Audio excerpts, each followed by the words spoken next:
Speaking in his signature style, Howard begins. Welcome, ladies and gentlemen, to another enlightening episode of Howard's Opinion. I'm your host, Howard, and we're thrilled to have you join us today as we delve into the fascinating world of sports.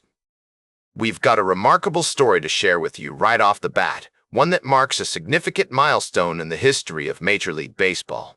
You see, yesterday, Jen Pawol etched her name in the annals of baseball history by becoming the first woman to umpire a regular season MLB game. This trailblazing moment occurred during the first game of a doubleheader between the Atlanta Braves and the Miami Marlins at Truist Park in Atlanta. Pawol, with over 1,200 minor league games under her belt, took on the responsibility of calling plays at first base, and by all accounts, she handled it with professionalism and poise. As she so eloquently put it herself, "I'm aware of the gravity. I'm aware of the magnitude." These words encapsulate not just her personal achievement, but also the broader impact of her historic debut.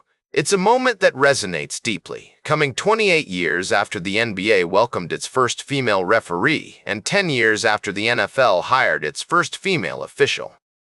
The Men's Soccer World Cup also saw a female referee make her mark 3 years ago, leaving the National Hockey League as the last of the major leagues to appoint a female referee.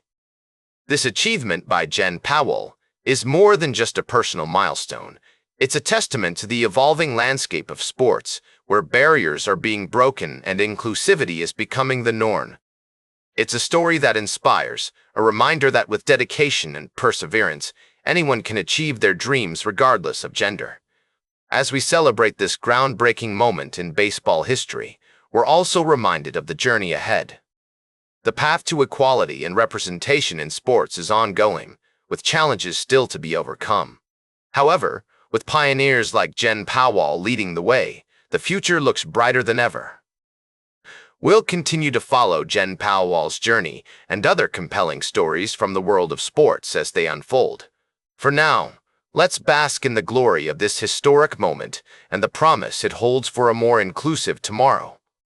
We'll be right back with more fascinating sports news on Howard's Opinion. Speaking of golf, welcome back to Howard's Opinion, folks. We're diving into the world of LIV Golf, where the competition is heating up. I've got a fascinating update for you from the LIV Golf Chicago tournament. Dean Burmester of Stinger GC has taken the lead with a spectacular 6-under-65 on a windy day at Bolingbrook Golf Club. This young man is seeking his first victory of the 2025 season, and he's got a 2-shot lead going into Championship Sunday. Now, I know some of you might be thinking, "Howard, who's this Burmester guy?"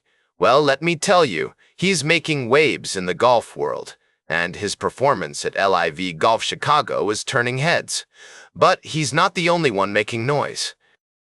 Josella Ballester, a 21-year-old rookie from Fireballs GC, shot a 5-under-66 and is now tied for second alongside Legion 13 captain Jon Rahm.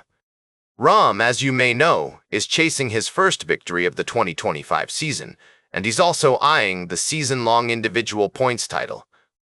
With a strong finish, he could close the gap on Torque GC captain Joaquin Niemann, who's struggling this week.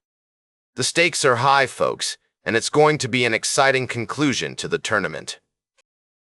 On the team side, Crushers GC, Fireballs GC, and Stinger GC are tied atop the team leaderboard at 10 under. It's anyone's game, and I love the format of LIV Golf, where all 4 scores count in every round. The team competition is fierce, and it's going to come down to the wire. Now, I've got to give a shout-out to Anthony Kim, who staged an incredible comeback on Saturday with a 3-under-68 after a disastrous 11-over-82 on Friday. That's a 14-shot improvement, folks. And Carlos Ortiz from Torque GC also shot a 6-under-65, making it a day to remember at Bolingbrook Golf Club. As we head into the final round of LIV Golf Chicago, the tension is building. Who will emerge victorious? Will it be Burmester, Rahm, or one of the other contenders? Stay tuned, folks, as we'll be keeping an eye on the action.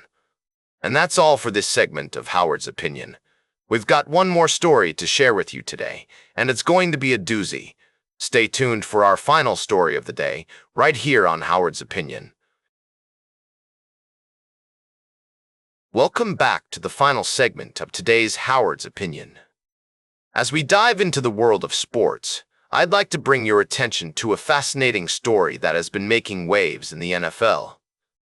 It appears that the Washington Commanders are gearing up for an exciting season, with several primetime games on their schedule.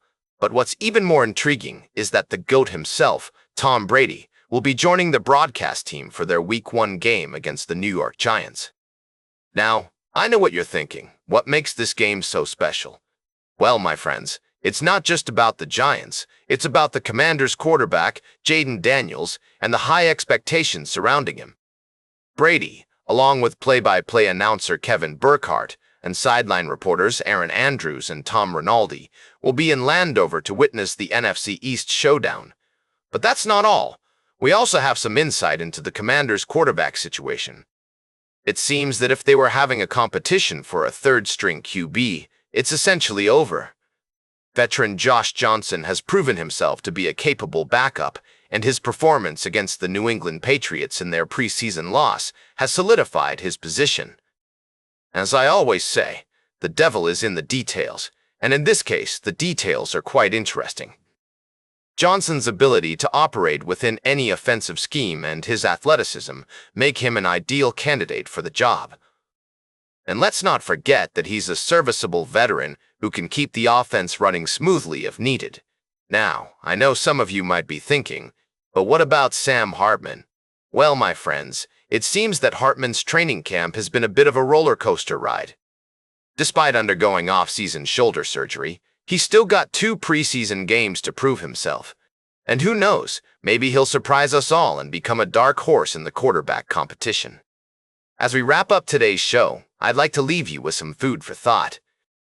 The NFL is always full of surprises, and this season is shaping up to be one of the most exciting ones yet. With the Commanders' primetime games and the GOAT's presence, it's going to be a wild ride. That's all for today's Howard's Opinion. Remember to like, share, and subscribe, and until next time, these are some of my humble thoughts. Keep on thinking, and we'll catch you on the flip side.